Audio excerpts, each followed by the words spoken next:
I had meant it as a joke made up of for a small ragged boy who sold newspaper at the Janpat crossing at the busy intersection. Every time I cycled past, he would run after me, holding out the English paper and screaming out of the evening headlines in a mixture of Hindi and English words. तो यहाँ पर हम एक story के बारे में बात कर रहे हैं, मेकिंग फ्रेंड्स, जो हमें दर्शाएगा कि कैसे डाइवर्सिटी जो है हमारी डे टू डे लाइफ को भी इम्पैक्ट करती है. तो यहाँ पे एक ब्यूटीफुल सी स्टोरी आपको बताई जा रही है, वेयर एक जो बॉय है वो जनपद क्रॉसिंग पे बहुत जोर जोर से चिल्लाता है. He screaming the headlines of the newspaper Hindi और इंग्लिश लैंग्वेज में मिक्स करके. This time I stopped by the pavement and asked for the Hindi paper. Here the pavement means जो आप लोगों का ये है फुटपाथ, ठीक है. And asked for the Hindi paper. His mouth fell open. तो यहाँ पर the boy जो इस न्यूज़पेपर को सोल्ड कर रहा है, तो वो जैसे ही ये पर्सन रुकता है और वो बोलता है कि मुझे हिंदी का न्यूज़पेपर दे दीजिए, that boys mouth fail open, क्योंकि उसको ऐसा लग रहा था, you mean you know Hindi, he asked, क्योंकि उसको ये लगा कि ये पर्सन जो है ना, इसको हिंदी तो आती नहीं होगी. मतलब वो बहुत ज्यादा जो है, बिल्कुल ऐसा लग रहा है कि जैसे एक इंग्लिश लिविंग स्टाइल में रहता है. Of course I said as I paid for the paper, why, what do you think. He paused, but you look so angrez. तो यहाँ पर आप देख रहे हो कि वो जो बॉय है जो न्यूज़पेपर सेल कर रहा है, उसको, उस पर्सन को देखकर ये लग रहा है कि वो किस तरीके से दिखता है, जैसे अंग्रेज लोग दिखते हैं, बिल्कुल टिप टॉप. और जैसे ही लेकिन वो पर्सन उससे हिंदी न्यूज़पेपर मांगता है तो वो थोड़ा सा पॉज हो जाता है. He said, you mean you can even read Hindi. वो बॉय इतना ज्यादा सरप्राइज्ड होता है कि क्या मतलब तुम हिंदी भी रीड कर सकते हो. Of course I can, I said this time a little impatiently. और इस बार जो है मैंने उसको रिप्लाई कैसे किया, थोड़ा सा इम्पेशेंटली, कि of course I can speak, read and right Hindi. मैं हिंदी बोल भी सकता हूँ, पढ़ भी सकता हूँ और लिख भी सकता हूँ. Hindi is one of the subjects I study in school. और ये बॉय जो है ये बताता है इस बॉय को जो न्यूज़पेपर सोल्ड कर रहा है कि मैं सिर्फ हिंदी लिखना, पढ़ना और बोलना ही नहीं जानता हूँ, ये बल्कि इनफैक्ट मेरे स्कूल में एक सब्जेक्ट भी है. Subjects, he asked. How could I explain what a subject was to someone who had never been to school? अगर आप ही सोचिए, आपको किसी को ये बताना हो कि सब्जेक्ट किससे कहते हैं, और स्पेशली उस पर्सन को जो आज तक कभी स्कूल नहीं गया है. Well, it is something I began, but the lights changed. Light changed means क्योंकि ये हम लोगों को जनपद क्रॉसिंग का एक जो है ये पिक्चराइजेशन, ये एक स्टोरी दिखाई जा रही है. तो जैसे ही red light on off change होके ग्रीन में चेंज होती है, and the honking behind me grew 100 fold, और सब लोग जो है वो हॉकिंग स्टार्ट कर देते हैं. And I let my self be pushed along with the rest of the traffic. और उसी मूविंग ट्रैफिक के साथ मैं भी आगे चला जाता हूँ. The next day he was there again, smiling at me and holding out a Hindi paper. Bhaiya, he said, आपका अखबार. तो नेक्स्ट डे वही पर्सन उसको दोबारा मिलता है, वही जो बॉय है जो न्यूज़पेपर सोल्ड कर रहा था, और अब वो कहता है कि ये लीजिए आपका हिंदी का न्यूज़पेपर, उसका अखबार. अब भैया आप बताइए ये सब्जेक्ट क्या चीज है. क्योंकि कल अगर हमने ये स्टोरी में आपने ध्यान दिया हो, क्योंकि उस बॉय ने बताया था कि हिंदी एक ऐसा सब्जेक्ट है जो मैं अपने स्कूल में भी पढ़ता हूँ. तो अब इस बॉय को बहुत जो है ना क्यूरियस हो गया कि ये बताइए कि ये सब्जेक्ट क्या चीज होती है. The English words sounded strange on his tongue. क्योंकि आप अगर नॉर्मल लाइफ में भी देखते हो कि कोई भी पर्सन जो कभी स्कूल नहीं गया है, और अगर वो इंग्लिश के वर्ड्स की कुछ प्रोनाउंसिएशन करना चाहता है, तो उसके मुंह से अगर आप कुछ वर्ड्स को सुनते हैं तो डेफिनेटली उनके प्रोनाउंसिएशन में कुछ डिफरेंट होता है, वो आपको बहुत स्ट्रेंज साउंड सुनाई देंगे. It sounded like it's another meaning in English to be ruled by someone else. Oh, it's just something to study, I said. And then because the red light had come on, और जैसे ही red light दोबारा से on हो जाती है, I asked him, have you ever been to school? क्या तुम कभी स्कूल गए हो? Never, he answered. और वो बॉय आंसर करता है कि नहीं, मैं कभी भी स्कूल नहीं गया. And he added proudly, I began working when I was so high. यहाँ पे हाई का मतलब क्या है इस बॉय का? He measured himself against my cycle seat, क्योंकि वो जो बॉय है जो साइकिल पर आता है डेली, और ये जो स्मॉल बॉय है जो न्यूज़पेपर सेल करता है, तो वो अपने हाइट के अकॉर्डिंगली अपने आप को मेजर कर रहा है और बहुत प्राउडली बता रहा है कि नहीं, मैं कभी स्कूल तो नहीं गया, लेकिन मैं जैसे जैसे हाई हो गया, मतलब मैं जैसे जैसे बड़ा हो गया, ठीक है, और मैं तब से काम कर रहा हूँ. First my mother use to come with me, पहले मेरी मदर भी मेरे साथ आती थी, but now I can do it all alone. अब मुझे उन्होंने सिखा दिया है, तो इसलिए मैं अब अपना ये सारा काम खुद कर सकता हूँ. Where is your mother now?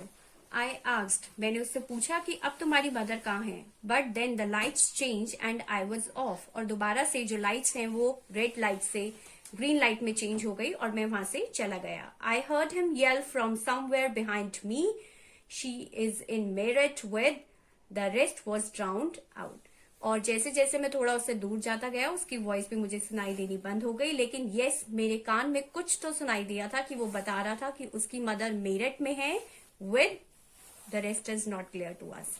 My name is Sameer, he said the next day. और नेक्स्ट डे वो दोबारा से ही जो दोनों हैं वो दोबारा मिलते हैं उसी रेड लाइट पर, और वो जो स्मॉल बॉय है वो अपना नाम बताता है कि मेरा नाम है Sameer. And very shyly he asked, what yours? It was incredible. My bicycle wobbled. My name is Sameer too.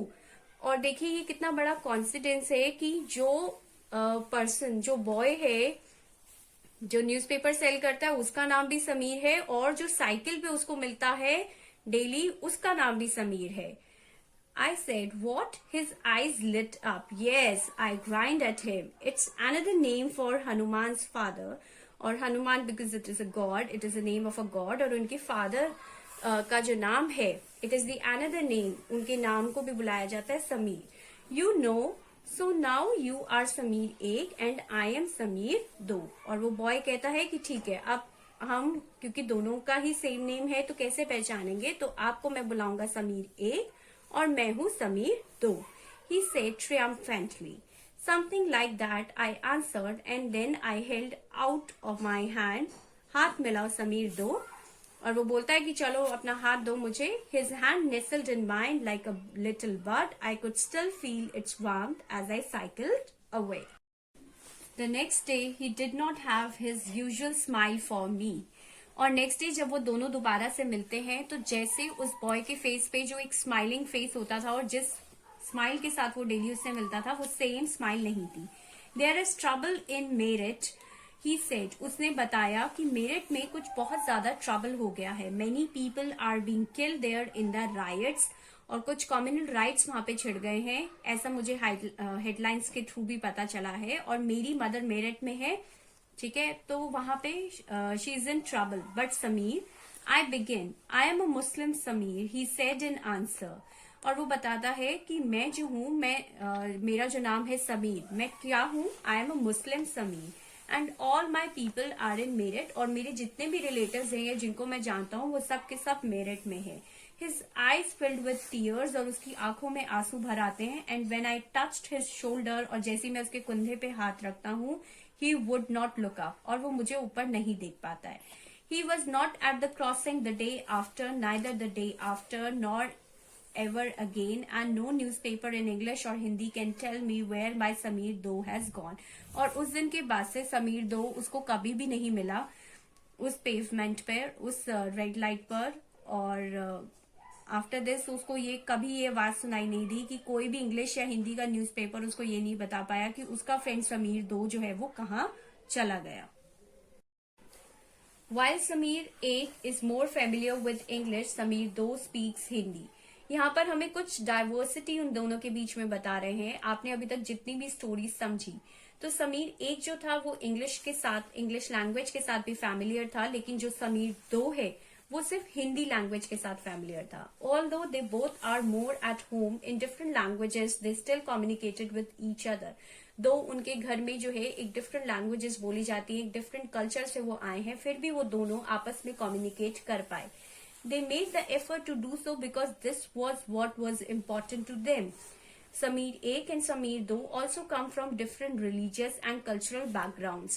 तो सिर्फ यही एक डिफरेंस नहीं था उनके बीच में इंग्लिश और हिंदी का, बल्कि समीर 1 और 2 रिलीजियसली, कल्चरली भी एक डिफरेंट बैकग्राउंड से आए थे।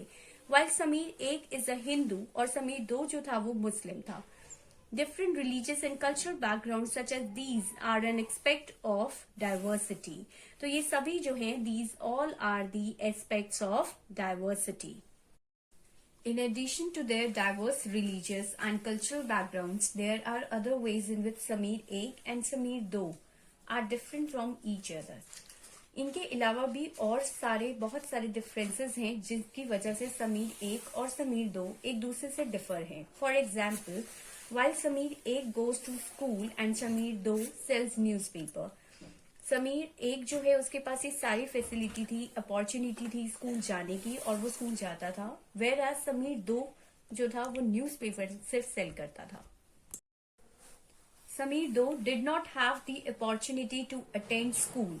समीर 2 के पास ऐसी कोई भी अपॉर्चुनिटी नहीं थी जिसकी वजह से वो स्कूल को अटेंड कर पाए। Perhaps you have noticed that there are several people in the area where you have lived who are poor and who do not have enough to eat or wear and sometimes not even a place to live. And ये एक बहुत common सा example यहाँ पे share कर रहे हैं कि जिस एरिया में आप रहते हो, डेफिनेटली आपने अपने आसपास में ऐसे बहुत सारे लोगों को देखा होगा, बहुत सारे बच्चों को देखा होगा जो कि पुअर हैं, जिनके पास ना ही तो इनफ खाना है, ना ही इनफ कपड़े हैं पहनने के लिए, और इनफैक्ट कोई एक प्रॉपर प्लेस भी नहीं है जहाँ पे वो रह सकते हैं। तो स्कूल में जो पढ़ाई की बात है, जो ये अपॉर्चुनिटी की बात है, वो तो बहुत एक दूर की बात हो गई। This difference is not the same as the one we have seen earlier. Here we are talking not of difference but of inequality. Inequality comes about when a person does not have the resources and opportunities that are available to other persons. तो यहाँ पर ये बताया जा रहा है कि actual में इनइक्वालिटी क्या होता है। इनइक्वालिटी तब जो है वो राइज करती है जब एक पर्सन के पास तो बहुत सारी अपॉर्चुनिटी है लाइफ में, उसके पास एक अच्छा घर है, कपड़े हैं, खाने के लिए बहुत कुछ है, और जो भी वो लाइफ में करना चाहता है उसके लिए उसके पास वो सारे रिसोर्सेज जो है वो अवेलेबल है। वेयरएस अगर हम दूसरी तरफ देखें तो जिन पर्सन के पास कोई भी अपॉर्चुनिटीज नहीं होती हैं, उनको कभी अपने जो उनकी क्वालिटीज हैं उनको इन्हांस करने के लिए कोई अपॉर्चुनिटी मिली ही नहीं है, तो यहीं से जो इनइक्वालिटी है वो राइज होती है। The caste system is the another example of inequality end of course caste system भी बहुत बड़ा एक रोल प्ले करता है। इसको हम एक एग्जाम्पल से समझेंगे। According to this, society was divided into different groups depending upon the work that people did and they were supposed to remain in those groups.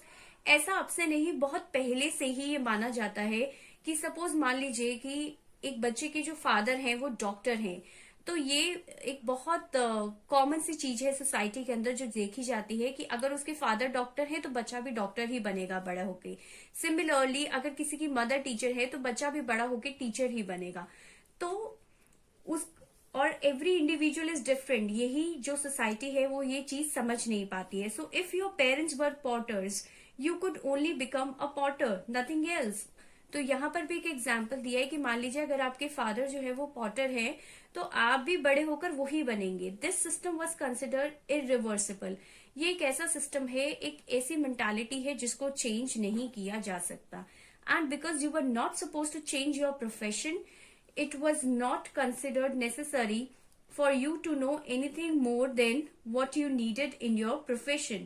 और इससे ज्यादा आपको अपॉर्चुनिटी क्यों नहीं दी जाती, क्योंकि ये माना जाता है कि अगर उसके फादर ये हैं तो आपको भी उतनी ही सफिशिएंट नॉलेज बस मिलनी चाहिए, उतना ही आपके लिए बहुत है, क्योंकि आपको भी बड़े होकर वही बनना है। And this created a situation of inequality, और यहीं से इनइक्वालिटी जो है वो डेवलप होनी स्टार्ट हो जाती है। Now you will read more about this and other inequalities in the following chapters. और इसी बुक में आने वाले आगे वाले चैप्टर्स में हम इसी तरीके के कुछ और भी एग्जाम्पल्स जो है वो देखेंगे।